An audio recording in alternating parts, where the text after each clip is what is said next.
Hello friends, welcome to my YouTube channel Samrat Education. दोस्तों, आज के इस वीडियो में आप लोगों को बीएससी एग्रीकल्चर थर्ड सेमेस्टर के एक विषय soil and water conservation engineering का 10 क्वेश्चन बताने वाला हूं, जिसमें से कम 5 क्वेश्चन तो 100% आपके एग्जाम में पूछे जाएंगे।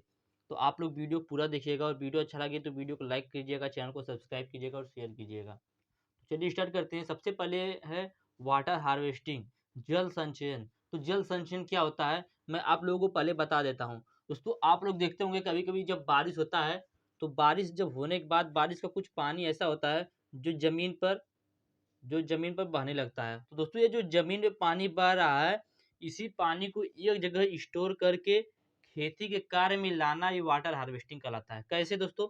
जैसे आपके गांव में बारिश हुई, आपके रास्ते से पानी बहते हुए जा रहा है, आपने अपना एक व्यवस्था बनाया, यहाँ पे एक तालाब बनाया हुआ है। इस पानी को आप इस तालाब में स्टोर कर रहे हैं। इस तालाब में स्टोर करके आप उसे वाष्प से बचा रहे हैं और निस्पंदन की जो हानियां होती है उन सभी से बचा रहे हैं। तो दोस्तों, यही जो पानी आपने स्टोर किया है, इसे आप खेती के कार्य में लगाएंगे तो इसी को कहा जाता है वाटर हार्वेस्टिंग। तो देखते हैं क्या होता है वाटर हार्वेस्टिंग। जैसा कि मैंने बताया, जब वर्षा ऋतु में अधिक वर्षा होती है तो अतिरिक्त जल जो भूमि में बहने लगता है उसे एकत्रित करना तथा एकत्रित जल को वाष्पीकरण एवं निस्पंदन की हानियों से बचाकर फसलों उत्पादन के उपयोग में लेना वाटर हार्वेस्टिंग कहलाता है। वाटर हार्वेस्टिंग क्या होता है? जब वर्षा ऋतु में अधिक वर्षा होती है तो अतिरिक्त जल जो भूमि में बहने लगता है उसे एकत्रित करना तथा एकत्रित जल को वाष्प से बचाना, निस्पंदन की हानि से बचाकर फसल उत्पादन के प्रयोग में लेना वाटर हार्वेस्टिंग कहलाता है। बहुत आसान है दोस्तों, और 100% एग्जाम पूछा जाने वाला क्वेश्चन है और हर बार एग्जाम पूछा जाता है। इसके बाद है वायु क्षरण, विंड इरोजन। क्या होता है दोस्तों? इसको पहले मैं आप लोगों को समझा देता हूँ। दोस्तों, आप लोग देखते होंगे कभी कभी जब आंधी चलती है तो जहाँ पे सूखा क्षेत्र होता है, यहाँ जहाँ पे बारिश नहीं होती है, हम लोगों के गांव में भी कभी कभी जब आंधी आती है तो मिट्टी का जो ऊपरी परत होता है उसमें दोस्तों, जो आंधी आती है उसमें से जो तरंगे होती हैं वायु की, वो क्या करती है, मिट्टी के ऊपरी जो लेयर होती है उसे उड़ाती हैं, उसे अपने साथ उड़ा कर लेकर चली जाती हैं। तो इसी को लेकर जाने की क्रिया को, मिट्टी को एक जगह से उड़ाकर दूसरी जगह पर ले जाकर छोड़ने की क्रिया को ही विंड इरोशन, वायु क्षरण कहा जाता है। जैसे दोस्तों, आपका यहाँ पर क्षेत्र है, यहाँ से बहुत तेज आंधी चल रही है, यहाँ से ऊपरी जो मिट्टी की कुछ लेयर है धूल के कण के रूप में उड़ के दूसरे स्थान पे आ जाएगी। तो दोस्तों, इसी क्रिया को कहा जाता है वायु क्षरण। तो देखते हैं क्या होता है। वायु क्षरण की समस्या आमतौर पर सूखे और अर्ध सूखे क्षेत्रों में पाई जाती है, क्योंकि दोस्तों जहाँ पे सूखा क्षेत्र नहीं रहेगा वहाँ पे पानी की व्यवस्था रहेगी। तो दोस्तों, सब लोग पानी मार देते हैं, पानी नहीं मारे रहेंगे तो भी मिट्टी वहाँ की थोड़ा सा नमी युक्त रहती है, तो वहाँ की मिट्टी जो आधी से उड़ नहीं पाती या हवा से उड़ नहीं पाती है। तो वायु क्षरण की समस्या आमतौर पर सूखे और अर्ध सूखे क्षेत्रों में पाई जाती है।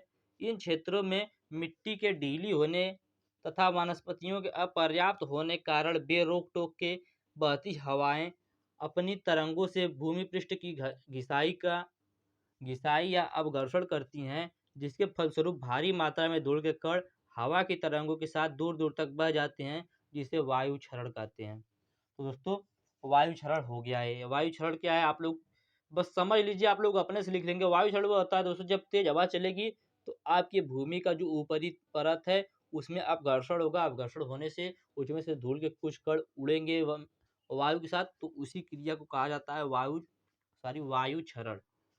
अब देखते हैं आगे। अब हम लोग देखेंगे पट्टीदार खेती। पट्टीदार खेती क्या होता है, बहुत इंपॉर्टेंट दोस्तों। पट्टीदार खेती यह कहता है, जब भूमि के प्रभावी ढाल की आड़ी दिशा में सघन उगने वाली फसल या कतार वाली फसलों को एक के बाद एक करके, यानी एकांतर क्रम में पट्टियों या पट्टिकाओं में उगाते हैं, तो इसी विधि को पट्टीदार खेती कहते हैं। जैसे दोस्तों, इसके क्या करा है, जो भूमि के प्रभावी ढाल, जैसे भूमि का प्रभावी ढाल इधर है तो इसकी आड़ी दिशा में सघन उगने वाली जो फसल होती है या कतार वाली जो फसल होती है, एक के बाद एक करके दोस्तों पट्टी के, एक के बाद एक, इस प्रकार से दोस्तों, इस प्रकार से पट्टियों या पट्टिकाओं में उगाते हैं, तो इसी विधि को पट्टीदार खेती कहते हैं। ये 4 प्रकार का होता है। पहला होता है समोच्च पट्टीदार खेती, समोच्च पट्टीदार खेती। दूसरा होता है क्षेत्र पट्टीदार खेती।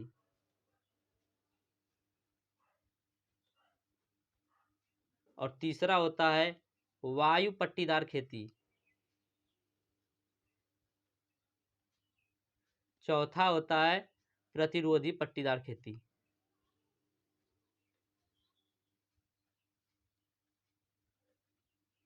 दोस्तों पट्टीदार खेती क्या होता है? जब भूमि के प्रभावी ढाल की आड़ी दिशा में सघन उगने वाली फसलों को या कतार वाली फसलों को एक के बाद एक करके पट्टियों या पट्टिकाओं के रूप में उगाते हैं, तो इसी विधि को पट्टीदार खेती कहते हैं। 4 प्रकार का होता है। पहला समोच्च पट्टीदार खेती, दूसरा क्षेत्र पट्टीदार खेती, तीसरा वायु पट्टीदार खेती, चौथा प्रतिरोधी पट्टीदार खेती।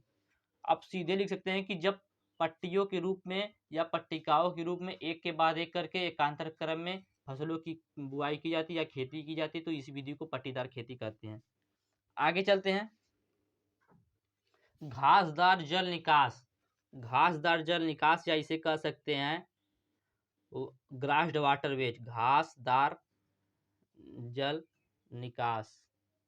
दोस्तों बहुत इंपॉर्टेंट क्वेश्चन जो मैं बता रहा हूँ सब इंपॉर्टेंट क्वेश्चन है और एग्जाम में लगातार पूछा जाता है, तो आप लोग समझिएगा, आसानी से आप लोग समझ में आएगा। तो इसे दोस्तों वनस्पति जल मार्ग या घासदार नाली या घासदार जल निकास मार्ग के नाम से भी जाना जाता है। ये ढालू मेड़बंदी मोड़ या विपथन नालियों तथा जलाशयों के संकटकालीन स्लिपवे आदि से अफवाह जल के सुरक्षित निकास के लिए निर्मित किया जाता है। जो दोस्तों घासदार जल निकास मार्ग होता है वो क्या होता है? घासदार, दोस्तों आप लोगों को समझ में आ जा रहा होगा कि घास युक्त जल मार्ग, तो घास युक्त जल मार्ग दोस्तों रहेगा, साइड साइड में दोस्तों घास रहेगी, बीच में से दोस्तों पानी के लिए जगह रहेगा, उसी को कहा जाता है घासदार जल निकास मार्ग। अब आगे देखते हैं ड्रॉप इरोशन क्या होता है, बूंद क्षरण क्या होता है दोस्तों? ड्रॉप इरोशन, बूंद क्षरण, यह क्या होता है? जब दोस्तों बारिश होती है तो बारिश का जो पानी होता है मिट्टी पे आके गिरता है, तो जहाँ पे दोस्तों यहाँ पे आके गिरा तो यहाँ पे यहाँ की जो मिट्टी है इस बूंद को गिरने से यहाँ की मिट्टी छटक जाती है। ये छटकी हुई मिट्टी जब बारिश का पानी बहता है तो उसके साथ बह जाता है, तो इसी क्रिया को ड्रॉप इरोशन कहा जाता है। तो देखते हैं जल के द्वारा मृदा का क्षरण 2 चरण में पूरा होता है। पहला चरण क्या दोस्तों? पहला चरण यह है कि जब वर्षा की बूंद, जिसे हम विक्षेपण कहते हैं, जब पृथ्वी पर गिरता है तो मिट्टी के कण छिटक जाते हैं और बहते हुए पानी में, जिसको हम अपधावन कहते हैं, अर्थात एक स्थान से दूसरे स्थान पर पहुंच जाते हैं, तो इसी क्रिया को रेन ड्रॉप इरोशन या बूंद क्षरण कहते हैं। तो दोस्तों यह हो गया बूंद क्षरण, बहुत इंपॉर्टेंट है दोस्तों। आगे देखते हैं समोच्च खेती, देखेंगे अब हम लोग समोच्च खेती जिसे कहते हैं कंटूर फार्मिंग। यह क्या होता है? समोच्च खेती क्षरण नियंत्रण, नमी संरक्षण एवं फसल उत्पादकता बढ़ाने का एक आसान, प्रभावशाली एवं कम लागत वाली विधि है। इसमें फसल संबंधी कार्य जैसे हल चलाना, बीज बोना समोच्च पंक्तियों के साथ करते हैं, तो इसी क्रिया को समोच्च खेती कहा जाता है। तो दोस्तों यह था समोच्च खेती। इसका देखेंगे सीढ़ीदार वेदिका है। बेंच टेरेसिंग क्या होता है? बेंच टेरेस एक मिट्टी और जल संरक्षण उपाय है जिसका उपयोग पानी को बनाए रखने और कटाव को नियंत्रित करने के लिए अपेक्षाकृत गहरी मिट्टी वाली ढलान भूमि पर किया जाता है। इसका प्रयोग मुख्य रूप से चावल की खेती के लिए किया जाता है। तो दोस्तों ये थे कुछ क्वेश्चन जो सॉइल एंड वाटर कंजर्वेशन के थे और बहुत ही इंपॉर्टेंट क्वेश्चन है दोस्तों, जितना मैंने बताया है। तो आप लिखो, इसको जरूर पढ़ लीजिएगा और वीडियो अच्छा लगा तो वीडियो को लाइक कर दीजिएगा, चैनल को सब्सक्राइब कर दीजिएगा। धन्यवाद, जय हिंद।